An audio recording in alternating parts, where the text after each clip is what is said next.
Comment Xabi Alonso doit avancer comme ça? Regardez bien, je vais juste péter un câble. C'est triste à dire, mais la vérité est littéralement sous nos yeux en fait. Et la sortie en témoigne, bien évidemment. Quand l'un des joueurs phares de l'équipe, lui-même qui est Vinicius, se voit limite être en train de repousser par Xabi Alonso, son propre coach, lui qui vient d'arriver, en forçant littéralement son joueur à retourner sur le terrain. Non, parce qu'un coach doit donner des instructions sur le terrain. Mais autant que ça, à ses débuts. Parce que les joueurs sont censés montrer une volonté, une réelle motivation, une réelle détermination de réussite avec ce nouveau coach. Ce qui n'est absolument pas le cas pour certains encore. Et c'est là que je vais en revenir au fait, c'est qu'il y en a qui pensaient par certains moments dans le match qu'on jouait encore sous Carlo Ancelotti et qu'on jouait pas sous Xabi Alonso, que le jeu était stérile, que le jeu manquait d'ambition. Et bien c'est justement pour cette raison-là. Certains de nos joueurs pensent être sur un siège à l'aise qui ne peut pas éjecter. Il est en train de se déchirer pour essayer de tout mettre en place correctement pour que tout le monde l'écoute. Mais j'ai l'impression que bientôt, il va y avoir que la manière forte qui va marcher. Il va commencer à mettre sur le banc certains joueurs, ils vont rien comprendre. Franchement, ça m'énerve tellement. Vous pouvez pas vous rendre compte à quel point. Il peut y avoir ce genre de problème, il n'y a pas de problème. Mais le début comme ça. C'est le plus grand braquage de l'histoire du mercato. Troisième vidéo en l'espace de 20 minutes. Eze tout proche de signer à Tottenham. On l'appelle. Allô, bonjour monsieur Diallo, bonjour. Dites-moi c'est combien la dot. Dites-moi c'est combien le tarot. On a posé le tarot. Et on a récupéré Eberechi Eze. Eze, ça a été aisé pour nous de le récupérer. Un coup de fil et c'est réglé. Voilà pourquoi Tottenham, vous êtes nos petits. Et ça changera jamais, même avec un titre européen. Vous restez le petit frère. Rions de Tottenham. Les gars, je vous jure, c'est une dinguerie. La rapidité et l'efficacité de ce move. On est allé plus vite qu'un guetteur qui crie aha et qui se fait courser par la police. C'est une dinguerie. Eberechi Eze et Gunners. Gyökeres, Eze, Saka, Martinelli. Dehors! Dehors! C'est le football à l'état pur. Que vous le vouliez ou non, c'est le football à l'état pur. Lorsqu'il est rentré sur le terrain, on a senti de l'assurance. On a senti potentiellement un futur leader du Real Madrid. Et le tout à 18 ans. Vous imaginez, à 18 ans, il rentre au Santiago Bernabéu, sûr de lui, maîtrise technique. Le Real Madrid n'arrivait pas à s'imposer de la tête dans la surface de réparation de Osasuna. Il fait un centre, un corner, et il arrive à toucher la tête d'Aurélien Tchouaméni, et ça allait faire but. Ça allait faire passe décisive à Mastantuono. Sur une autre occasion, il n'a pas la possibilité de pouvoir la mettre en retrait. C'était assez compliqué. Il opte pour une frappe. Il a failli marquer au Santiago Bernabéu pour sa première. C'est tout ce que je demandais au sein du Real Madrid. Un accélérateur de jeu. Quelqu'un qui dynamise le jeu. Quelqu'un qui prend des risques. Une tête brûlée. Voilà, il a pas peur lorsqu'il a la balle. Donc les gars, on va pas s'enflammer plus que ça. On va attendre davantage. Il va progresser davantage au sein du Real Madrid. Mais on sent que c'est un joueur pas comme les autres. C'est pas quelqu'un qui sera dans l'élimination, mais c'est quelqu'un qui sera dans la passe. Il va s'appuyer, il va bouger énormément. C'est un milieu en mouvement qu'on a besoin. Un milieu qui dynamise. Voilà, un point c'est tout. Et en plus, il rentre énormément dans l'axe, c'est assez intéressant. Mais sinon, en vrai, c'est à toi. En tout cas, bien, alhamdoulilah.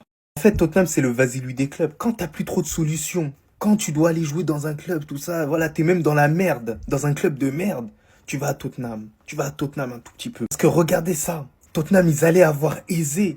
Mais au final, parce que Havertz s'est blessé, Arsenal a décidé de bouger un tout petit peu, mais même pas avec forte intensité. Ils l'ont appelé, ils l'ont dit viens, il a couru.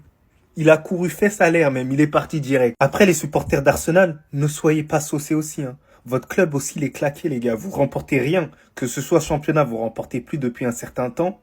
La Ligue des Champions, vous avez jamais remporté. Encore Tottenham, ils ont remporté un titre l'année dernière. Vous, rien du tout. Vous, l'important, c'est simplement de participer. Mais je vous cache pas que l'année prochaine, Arsenal sera très compétitif. Mais je sens qu'ils vont nous décevoir une nouvelle fois. Ce sera peut-être dans 2-3 ans qu'ils remporteront un titre. Et imaginez-vous Eze à la place d'un Martinelli qui ne réfléchit même pas, qui n'a pas de cerveau quand il court. Le type, il joue comme un poussin, il regarde la balle, il calcule pas. En fait, il est idiot. Donc enfin, un joueur qui réfléchit un peu dans sa tête, a rapporté quand même quelque chose de différent. De l'autre côté, t'as un Bukayo Saka assez intéressant. Et après, on va espérer que Gyökeres, c'est pas une fraude. Hein, parce que le pressing qu'on vous prépare, si c'est une fraude, il sera lunaire. Je vous le promets, il sera lunaire, on vous lâchera pas. En bien. Si je résume, pas d'accord de prolongation, un niveau en chute libre, un Vinicius qui est là sans être là. Quand je vous dis que ce mec va finir par partir et que vous ne m'écoutez pas, les gars, Je vous le dis, Vinicius, si c'est pas cet été, si c'est pas l'année prochaine, ce sera dans 2 ans, mais il finira par partir. Le Real Madrid n'est plus fait pour Vinicius, en tout cas c'est l'impression que ça donne. Il y en a qui pensent qu'on peut mettre Vinicius à gauche, Mbappé à droite et mettre un 9. Même ça, je suis pas sûr qu'on pourra. On pourra peut-être sans doute faire des bons matchs contre Osasuna, et encore, contre les blocs bas on a beaucoup de mal. Mais sachez un truc, c'est que Vinicius et Mbappé ne seront jamais bons tous les deux face à une grande équipe dans un match avec de l'intensité en demi-finale ou quart de finale de Ligue des Champions. En tout cas, aucun des deux ne pourra briller comme Vinicius a brillé en 2023-2024 et comme Mbappé a pu briller avec le Paris Saint-Germain en 21-22 et tout ça. Il y en a bien un qui va devoir se sacrifier et vous verrez, ça va être Vinicius qui va se sacrifier. Parce que ce mec est trop gentil. Parce que ce mec n'a pas assez d'ego. C'est pour ça qu'il n'a pas eu le ballon d'or et c'est pour ça qu'il sera le joueur à effacer. Alors moi, ça me fait de la peine quand je vois les matchs de Vinicius. Parce que je sais à quel point il est bon et à quel point il peut faire tellement de différence. Quand je le vois galérer contre des joueurs médiocres d'Osasuna, vous pouvez pas savoir la peine que ça me fait. Mais bon, comme je vous l'ai dit, il y a eu l'ère Vinicius, ça va être l'ère Mbappé. Qu'on le veuille ou non, ça sera ça. Qu'on le veuille ou non. Quand t'es noir, tu dois en faire 2 fois plus. Avec Guirassy, cette phrase n'a jamais autant eu de son sens. Serhou Guirassy, international guinéen, évoluant à Stuttgart et au BVB. Sur ses 100 derniers matchs, c'est 79 buts, 11 passes décisives.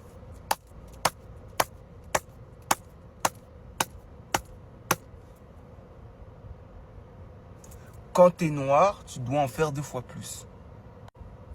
Première nomination au Ballon d'Or à 28-29 ans.